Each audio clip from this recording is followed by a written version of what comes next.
Hello student, कैसे हैं आप सब लोग। आई होप सब लोग अच्छे होंगे और आप देख रहे हैं मेरा यूट्यूब चैनल जहां पर मैं बीएससी, एमएससी और इंजीनियरिंग मैथमेटिक्स पढ़ाता हूं, जिसमें से जो हमारा आज का टॉपिक है उसका नाम होमोजीनियस इक्वेशन है और यह equation of first order and first degree से लिया गया है।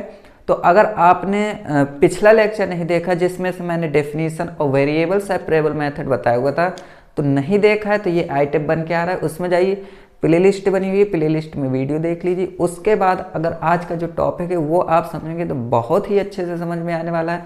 तो चलिए स्टार्ट करते हैं और स्टार्ट करने से पहले वीडियो को लाइक कर लीजिए और चैनल को सब्सक्राइब कर लीजिए। तो देखिए यहाँ पर जो होमोजीनियस इक्वेशन है तो मैं आपको बता देता हूँ कि ये जो इस टाइप के जो क्वेश्चन होते हैं एग्जाम में आते हैं, तो हम किस तरीके से इसको समझेंगे कि ये होमोजीनियस ही इक्वेशन है। क्योंकि जो इक्वेशन देता है तो वो कभी कभी क्या होता है कि उसको बनाना पड़ता है, y/x के फॉर्म में बनाना पड़ता है ना। और जो वेरिएबल सेपरेबल मेथड था तो उसका भी यहाँ पर यूज होने वाला है। तो पहले तो हमें होमोजीनियस बनाना है, फिर उसके बाद हम वेरिएबल सेपरेबल करेंगे, तो वो भी बहुत इंपॉर्टेंट है ना। तो यहाँ पर मैं सब कुछ आपको समझाऊंगा कि कैसे हम क्वेश्चन को करते हैं और किस तरीके से क्वेश्चन एग्जाम में पूछा जाता है, वो सब चीज़ हम देखने वाले हैं। तो यहाँ पर तो देखिए, सबसे पहले तो अगर आप नोट्स बना रहे हैं तो बहुत ही अच्छा है, क्योंकि मैं आपको पूरा नोट्स अच्छे से बनवा दूंगा। तो देखिए यहाँ पर आपको लिखना क्या है। सबसे पहले आपको यहाँ पर लिखना है कि ए differential equation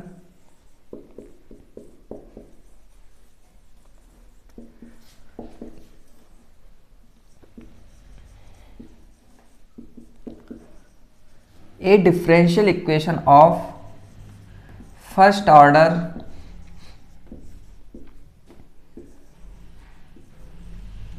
and first degree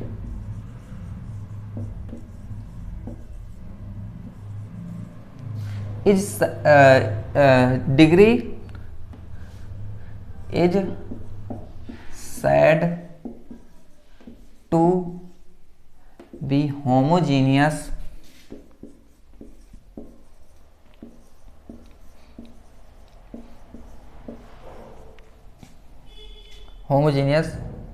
if it can be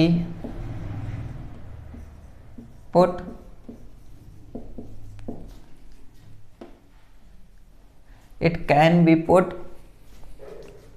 in form dy/dx, ठीक है, इज इक्वल टू Fy/x। तो इसका मतलब ये है कि हम होमोजीनियस इक्वेशन तभी कह सकते हैं जब हम इसको होमोजीनियस फॉर्म इस फॉर्म में हो पाएगा, तभी हम इसको होमोजीनियस फॉर्म कहेंगे। और होमोजीनियस फॉर्म कैसे होगा, क्योंकि एग्जाम में तो पूछेगा, वो इस तरीके से तो कहेगा नहीं कि आप होमोजीनियस इक्वेशन की हेल्प से सॉल्व कीजिए, वो ये सब नहीं कहेगा। वो सिर्फ और सिर्फ कह देगा कि सॉल्व, और उसके बाद सीधे इक्वेशन देगा कि इक्वेशन देगा तो आप पहचानेंगे कैसे, वो सबसे मेन बात होती है। तो यहाँ पर तो देखिए, सबसे पहले इतना लिखना है। इतना लिखने के बाद अब आप समझ गए, आपके दिमाग में ये बात आ गई कि अच्छा, हम होमोजीनियस इक्वेशन को इस फॉर्म में होगा तो ही हम होमोजीनियस इक्वेशन कहेंगे। लेकिन इसका वर्किंग क्या है, मतलब कि इसको सॉल्व कैसे करना है। तो देखिए, क्वेश्चन तो याद नहीं रहता इंसान को, ठीक है, कि क्वेश्चन तो एक क्वेश्चन याद हो जाएगा, दो क्वेश्चन याद हो जाएंगे। लेकिन अगर क्वेश्चन वो एक्सरसाइज में इतने क्वेश्चन होते हैं तो वो आपको याद नहीं रहेंगे, है ना। तो सबसे पहले हम करेंगे क्या कि जैसे ये इक्वेशन दी है, तो इस इक्वेशन को हम होमोजीनियस फॉर्म में कैसे सॉल्व करेंगे। तो पहले हम वर्किंग रूल में इसका पूरा सॉल्यूशन देखेंगे, उसके बाद हम क्वेश्चन लेंगे, फिर क्वेश्चन सॉल्व करेंगे। फिर क्वेश्चन सॉल्व करने से हमें क्या रहेगा कि ये वर्किंग रूल इसका याद रहेगा, लेकिन क्वेश्चन का वर्किंग रूल आपको याद नहीं रहेगा, है ना। तो देखिए, अब स्टार्ट करते हैं इसको। वर्किंग रूल, आप हेडिंग डाल लीजिए पहले, वर्किंग रूल।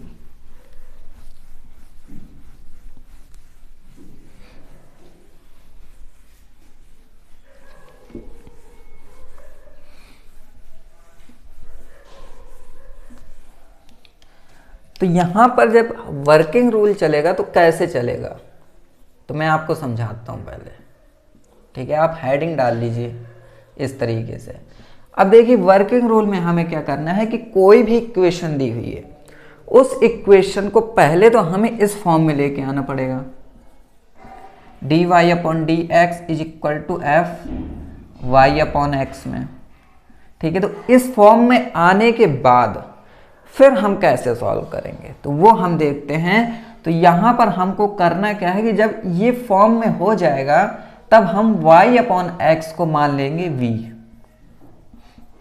ठीक है, y अपॉन एक्स को v मानेंगे तो y अगर हम सिर्फ रख रहे हैं तो यहाँ पर x v हो जाएगा, फिर इसका डिफ्रेंशिएट करा देंगे तो dy upon D x is equal to X, sorry यहाँ पर v, फिर प्लस इसको हो जाएगा x dv upon D x, है ना, फर्स्ट सेकेंड मान कर लेंगे। फिर हम करेंगे क्या कि जो dy अपॉन डी एक्स की वैल्यू ये हो गई, इसको अब यहाँ रखना है। तो ये इक्वेशन आप फर्स्ट ले लीजिए, इसको मान लीजिए ये इक्वेशन आपकी सेकेंड है। तो जब इसको यहाँ रखेंगे तो फिर क्या होगा, तो देखिए ये v plus X D we upon D X हो गया इज इक्वल टू एफ। अब y अपॉन एक्स को क्या माना है हमने, v माना है। तो इतना समझ में आ गया आपको। अब देखिए करना क्या है कि अब ये v को इस साइड ले आना है। ठीक है, तो ये d we upon D x is equal to f v, फिर माइनस v। इतना करने के बाद अब आप देखिए ये जो v वाला है तो इसको अगर v साइड ले जाएंगे तो फिर क्या आएगा, तो ये कुछ इस तरीके से आ जाएगा कि 1 upon F we minus V, फिर D V is equal to 1 upon X D x.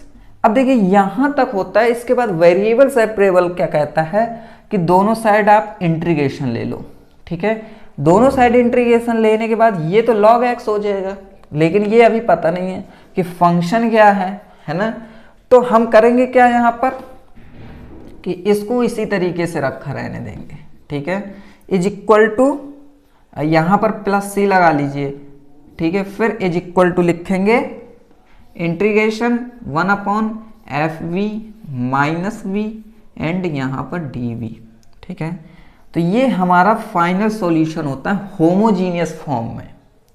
ठीक है, होमोजीनियस फॉर्म में ये फाइनल सॉल्यूशन होता है। फिर इसके बाद जो एफ वी की वैल्यू होगी उस हिसाब से फिर हम इंटीग्रेशन करते हैं, जो नॉर्मल इंटीग्रेशन सिखाया गया है। बस इंटीग्रेशन करने के बाद हमारा फाइनल आंसर आ जाता है। तो इतना आपको समझ में आ गया होगा। देखिए मैं वर्किंग रूल इसलिए आपको समझा रहा हूँ क्योंकि वर्किंग रूल इंसान को दिमाग में बैठ जाता है। लेकिन अगर क्वेश्चन है तो क्वेश्चन तो कितने टाइप के होते हैं, कोई लॉग का होगा, कोई साइन का होगा, कोई एक्स का होगा, कोई एक्सपोनेंट का होगा, तो क्वेश्चन तो अलग होंगे। लेकिन अगर वर्किंग रूल आपने समझ लिया तो फिर क्वेश्चन चाहे जैसे हो तो आप सॉल्व कर ले जाओगे। ठीक है, तो हम एक क्वेश्चन लेते हैं, उस क्वेश्चन को सॉल्व करेंगे, फिर उसके बाद आपको पूरा अच्छे समझ में आ जाएगा। तो इतना आपने नोट कर लिया होगा। इसके बाद अब वर्किंग रूल पे वहां पर चलते हैं क्वेश्चन पे, है ना। क्वेश्चन सॉल्व करेंगे और इसके बाद अगर आपको क्वेश्चन नहीं बन रहे हैं फिर भी, तो आप ये देखिए कि आप गलती कहाँ पर कर रहे हो। ठीक है, वर्किंग रूल सीखने के बाद एक सेकेंड रुकिएगा थोड़ा सा।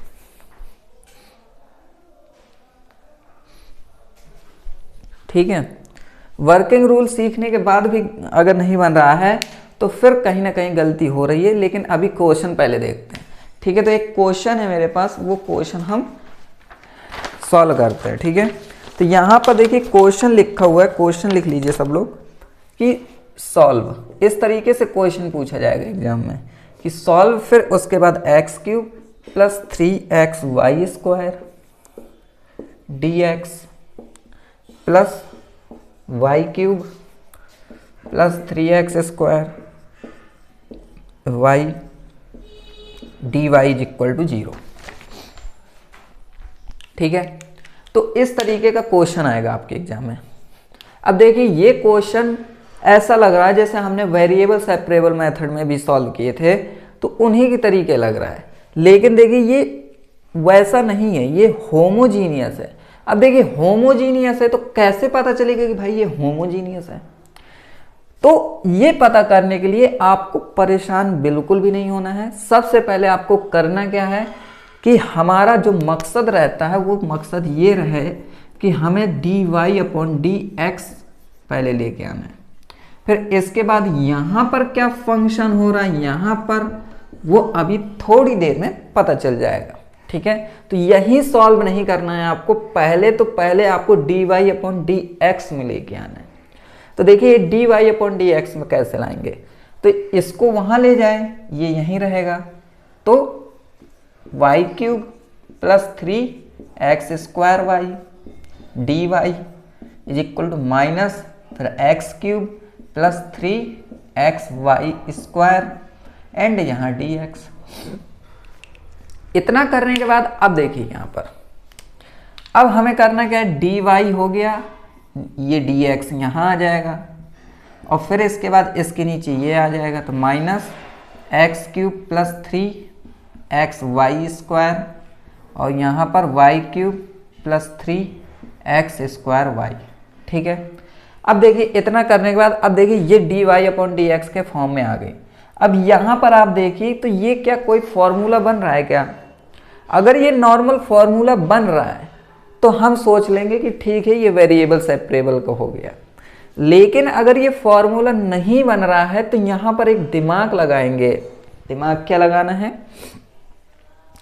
कि अगर मैं यहाँ से x³ कॉमन ले लेता हूँ, ठीक है, x³ कॉमन ले लेता हूँ यहाँ पर इस तरीके से, तो यहाँ तो 1 आ जाएगा प्लस 3xy²/x³ इस तरीके से आ रहा है। जहाँ हमने थोड़ा सा दिमाग लगाया और ये इतना आ गया कि ये y/x के फॉर्म में आ रहा है, तो बस हमें कुछ करना नहीं है, फिर समझ जाना है कि ये होमोजीनियस है। ठीक है, अब देखिए यहाँ पर इतना कर लिया, लेकिन नीचे कैसे करना है? नीचे अब यहाँ से y तो हम कॉमन नहीं ले सकते, y कॉमन लेंगे तो ये x/y और हमें x/y में नहीं चाहिए, हमें चाहिए y/x में। तो हम क्या करेंगे, तो हमें कुछ नहीं करना है, यहाँ पर x³ मल्टीप्लाई एंड डिवाइड कर देंगे, तो यहाँ पर देखिए इस तरीके से हो जाएगा प्लस 3x² y एंड यहाँ पर भी x³। ठीक है, इतना करने के बाद यहाँ से तो x³ हट जाएगा, फिर अंदर कैसे बनेगा, तो यहाँ पर देखिए माइनस है 1 प्लस अब y/x²। ठीक है, एक x कटा है तो ये x² बचा, तो यहाँ पर y/x² हो गया, नीचे हमारा ये y/x³ हो गया एंड प्लस अब ये, तो ये देखिए x² है ये, तो यहाँ पर सिर्फ x बच रहा है, तो इतना ये हो रहा है 3y/x। ठीक है, तो अब देखिए इतना करने के बाद अब ये फॉर्म में आ गया। ठीक है, ये फॉर्म में आ गया कि ये भैया dy/dx, ये जो हम वर्किंग रूल में लगा रहे थे। ठीक है, तो ये y/x के फॉर्म में आ गया, मतलब यहाँ पर क्वेश्चन मार्क की जगह अब हम कह देंगे कि ये y/x के फॉर्म में आ गया। अब y/x के फॉर्म में आ गया है तो वर्किंग रूल तो आपको पता ही है, मैंने बताया हुआ है। हम क्या करते थे, हम y/x को v मानते थे, तो यहाँ पर y/x को क्या करना है, v मान लेना है। चलिए, अगर मैंने y/x को v मान लिया तो y = vx, वही process same to same dy/dx = ये हो जाएगा। तो ये हमारा इस तरीके से हो गया। ठीक है, इसको हम इक्वेशन 2 और इसको हम इक्वेशन 1 मानेंगे। इसके बाद अब हम इसको यहाँ पर रखेंगे तो ये कुछ इस तरीके से आएगा कि v + x dv/dx। ठीक है, dy/dx की जगह वो रख दिया, अब जहाँ जहाँ y/x है वहाँ v हो जाएगा, तो = -1 + v²। ठीक है, एंड यहाँ पर v³ + 3v। अब देखिए यहाँ से अब v यहाँ जाएगा, तो ये कुछ इस तरीके से आना है, ये कुछ इस तरीके से आएगा v³ + 3v एंड यहाँ पर -v। ठीक है, इतना करने के बाद अब आपको करना क्या, इनको सॉल्व करना है। जब ये आप सॉल्व करेंगे तो क्या आएगा, है ना। तो ये हम यहां पर सॉल्व करते हैं।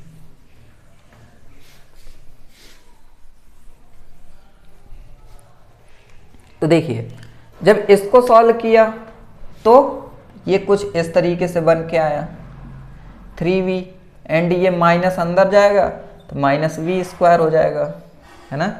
यहाँ पर 3 है ना, यहाँ पर 3 है तो यहाँ पर 3 होना चाहिए भाई, यहाँ पर 3 होना चाहिए ना, ये 3 लगा है ना, 3 हमने लिखना भूल गए थे। तो यहाँ पर हम 3 लिखेंगे, 3v क्यूब, ठीक है, 3v स्क्वायर सॉरी, है ना। तो यहाँ पर 3v स्क्वायर, एंड अब ये जब यहाँ जाएगा तो ये माइनस का v की पावर 4 एंड माइनस का 3v स्क्वायर। इतना करने के बाद अब क्या होगा, ये 3 3 6 हो गया, है ना। तो ये -1 minus 6v square and minus v की पावर 4, और नीचे आएगा क्या, v cube and plus 3v। अब आपके दिमाग में ये बात एक आ जाएगी, मैं बताता हूँ क्या बात आएगी, कि सर अब इसको हम सॉल्व कैसे करें, है ना। ये सॉल्व कैसे होगा, क्योंकि यहाँ पर तो दिमाग मेरा काम ही नहीं कर रहा है। क्यों नहीं कर रहा है, क्योंकि ये तो v की पावर 4 है, v की पावर 4 है तो हम करेंगे क्या, कुछ दिमाग में काम नहीं कर रहा है। तो हम कहेंगे एक चीज़, है ना, कि पहले तो आप एक काम करो कि इसको अभी और सॉल्व करते हैं, फिर और देखते हैं, है ना। यहाँ पर अभी ये बाकी है ना x वाला, और यहाँ पर x है ना, हाँ। तो यहाँ पर अभी एक बाकी है, कैसा कि ये v क्यूब आएगा प्लस 3v यहाँ आ जाएगा, and -1 minus 6v square and minus v की पावर 4, यहाँ पर dv आ गया ये, एंड यहाँ पर 1/x dx, और फिर यहाँ दोनों साइड इंटीग्रेशन ले लिया, ठीक है। इंटीग्रेशन लेने के बाद भी देखिए अभी समझ में नहीं आ रहा है कि अब हम करेंगे क्या, है ना। कुछ लोगों को शायद समझ में आ गया हो, लेकिन कुछ लोगों को अभी समझ में नहीं आया होगा कि करेंगे क्या। तो यहाँ पर देखिए आप करेंगे क्या, अगर इसको सॉल्व करना है, कि यहाँ पर आप देख रहे हैं कि ये कितना है, v की पावर 3, है ना, ये है v की पावर 3 और ये 3v है कि नहीं है। और यहाँ पर आप देख रहे हैं कि यहाँ पर क्या है, 6v स्क्वायर है। अभी समझ में आ जाएगा। एक बात आपने दिमाग में लगाई कि अगर एक बात होगा करती है कि जैसे इस तरीके से होते हैं, तो नीचे वाले को t मान लेते हैं, t मानने के बाद उसका डिफ्रेंशिएट करा देते हैं, फिर उसके बाद जो कॉमन होता है तो कैंसिल हो जाता है। वही चीज़ यहाँ पर होने वाली है। कैसे, देखिए यहाँ पर अगर मैं इसका डिफ्रेंशिएट करा रहा हूँ तो ये 12v हो रहा है ना, ये 12v हो रहा है, और यहाँ तो 0 हो जाएगा, लेकिन ये कितना हो रहा है, यहाँ और हो रहा है 4v क्यूब। तो हमें एक बात समझ में आ रही है कि ये v और ये v क्यूब यहाँ पर दिख रहे हैं, है ना। लेकिन बस बात ये है कि ये चीज़ कॉमन नहीं हो रही, तो यहाँ पर अगर मैं 4 से मल्टीप्लाई करा दूंगा तो शायद कॉमन हो जाएगा। तो यहाँ से दोनों साइड अगर मैं मल्टीप्लाई 4 का करा दूँ, ठीक है, तो ये कुछ इस तरीके से बन जाएगा कि ये 4v क्यूब हो जाएगा, और ये प्लस का 4 3 जा 12 हो जाएगा, v हो जाएगा। और नीचे ये हम क्या करेंगे, इसमें माइनस का कॉमन ले लेते हैं। पहले तो माइनस कॉमन ले लेंगे तो ये हो जाएगा 1 plus 6v square and plus v की पावर 4, है ना। अब अगर मैं इसको t मान लूँ तो काम बन जाएगा हमारा। तो 1 plus 6v square plus v की power 4 is equal to t, है ना। तो इतना हमने अगर मान लिया, अब इसके बाद डिफ्रेंशिएट करा देते, तो dt अपॉन dv के सापेक्ष कराएंगे विद रिस्पेक्ट टू, तो ये तो 0, ये 12 हो जाएगा, और ये 4v, है ना, 4v क्यूब, इतना हो जाएगा। अब ये सोचेंगे आपकी, देखिए शुरुआत में ही इतना बड़ा क्वेश्चन दे दिया तो कैसे आएगा, तो देखिए आप एक दिमाग लगाइए कि अगर हमने पहले से ही अगर अच्छा खासा क्वेश्चन ले लिया और उसको हम सॉल्व करना सीख गए, तो फिर हमें छोटे जो क्वेश्चन होते हैं वो फिर आपको आसानी से बनने लगेंगे, है ना। तो हमेशा आप ये सोचा करो कि मैं बड़ा से बड़ा क्वेश्चन कैसे सॉल्व करना सीखूं, क्योंकि अगर आप बड़े से बड़ा क्वेश्चन सॉल्व करना सीख गए तो छोटे क्वेश्चन आपको नॉर्मली सीख जाएंगे। और देखिए ये बीएससी है, बीएससी एमएससी वालों के लिए, है ना। इस वजह से थोड़ा सा तो भाई एग्जाम में तो ऐसे बिल्कुल छोटा सा तो क्वेश्चन पूछेगा ही नहीं ना, वहाँ पर पूछने वाले हैं ऐसे ही नॉर्मल क्वेश्चन पूछेंगे। ये आपका समझो कि ये सिर्फ बेसिक है बीएससी और एमएससी वालों। इंटर वालों के लिए तो देखिए ये लॉन्ग में पूछ लेता है, लेकिन कोई दिक्कत नहीं, इंटर वाले अगर ये सीख जाएंगे तो फिर तो तहलका मचा देंगे वो, है ना, अगर ऐसे क्वेश्चन सीख जाएंगे सॉल्व करना। तो देखिए अब इसके बाद इतना करने के बाद अब आपको करना क्या है कि यहाँ पर dt और यहाँ पर इसको यहाँ ऐसे ले आना है, ठीक है। ये आप ले आए और यहाँ पर dv रख लो। अब देखिए dv की जगह हम क्या करेंगे, यहाँ पर dv की जगह ये रख देंगे और इसको अभी सॉल्व कर लेते हैं, ये बहुत परेशान कर रहा है हमें। चलो सॉल्व हो गया ये, है ना। अब इसको सॉल्व करते हैं। देखिए इसको जब सॉल्व करेंगे तो माइनस, अब फिर यहाँ तो ये सेम रहेगा, यहाँ पर इसको t माना है, इसकी जगह हम क्या रखेंगे dt upon 12v plus 4v cube, ये रखेंगे। इसके बाद देखिए ये तो ये कैंसिल हो गया, आएगा क्या, सिर्फ 1/t आएगा। तो जब इसको सॉल्व करेंगे तो क्या आएगा, तो ये आ जाएगा minus log t plus log c is equal to log x, यहाँ पर 4 है ना। अब देखिए इसको सॉल्व करना है, अब इसको कैसे सॉल्व करेंगे वो देखते हैं, है ना। तो यहाँ पर आप देखें इसको सॉल्व करेंगे तो यहाँ पर आप पहले इसको सॉल्व कर लो, तो ये हो जाएगा log x की पावर 4, इतना कर लिया। इसके बाद जब इसको सॉल्व करेंगे तो मैं इसको कुछ इस तरीके से भी रख सकता हूँ, log c माइनस log, अब t की जगह रख देंगे वो वैल्यू ये वाली, तो 1 plus 6v square plus v की power 4, log m minus log n आपको पता है क्या होता है, log m अपॉन n, तो ये log x की पावर 4, यहाँ पर log c upon 1 plus 6v square plus v की पावर 4, है ना। अब देखिए इसको सॉल्व करेंगे तो जब इस तरीके से होता है तो फिर log चला जाता है, सिर्फ और सिर्फ क्या आएगा यहाँ पर x की पावर 4 आएगा। तो यहाँ पर तो देखिए x की पावर 4 आ गया, है ना। यहाँ पर आएगा c upon 1 plus 6v square plus v की पावर 4। अब देखिए v को क्या माना था, y अपॉन x, तो बस x की power 4 is equal to c, यहाँ पर 1 plus 6 y square upon x square plus y की पावर 4 अपॉन x की पावर 4। और ये देखिए x की पावर 4 जब यहाँ जाएगा तो चाहे इसको यहाँ ले जाओ तो x की पावर 4 है, यहाँ पर 1 plus 6 y square upon x square plus y की पावर 4 अपॉन x की power 4 is equal to c। तो अब ये देखिए यहाँ से कि अब c निकाल लिया, अब ये अंदर जाएगा तो सिर्फ ये यहाँ पर x की पावर 4 आएगा प्लस 6, अब यहाँ x की पावर 4 आएगा लेकिन x स्क्वायर से कैंसिल हो जाएगा तो सिर्फ x स्क्वायर आएगा और y स्क्वायर एंड प्लस यहाँ पर सिर्फ y की पावर 4, है ना, क्योंकि x की पावर 4 चला जाएगा। तो ये हमारा फाइनल आंसर है, ठीक है, ये हमारा फाइनल आंसर है, ये x की पावर 4 है यहाँ पर इस तरीके से। तो देखिए ये क्वेश्चन कितना अच्छा था, अगर इस तरीके के क्वेश्चन सॉल्व करना सीख जाएंगे तो कितना अच्छा रहेगा। आप कहो तो मैं और क्वेश्चन समझा दूं, है ना, एक ये क्वेश्चन है इससे रिलेटेड और एक क्वेश्चन, लेकिन पहले मैं कहता हूं कि आप ये वाला क्वेश्चन अच्छे से समझ लो, फिर इसके बाद इसी से रिलेटेड और भी क्वेश्चन सॉल्व करने की कोशिश कीजिए। फिर अगर नहीं बन रहे हैं तो फिर कमेंट कीजिए और फिर हमसे कहिए, तो मैं फिर और इससे रिलेटेड 2-3 क्वेश्चन ले आऊँगा, तो वहाँ भी आपको और अच्छे समझा दूंगा।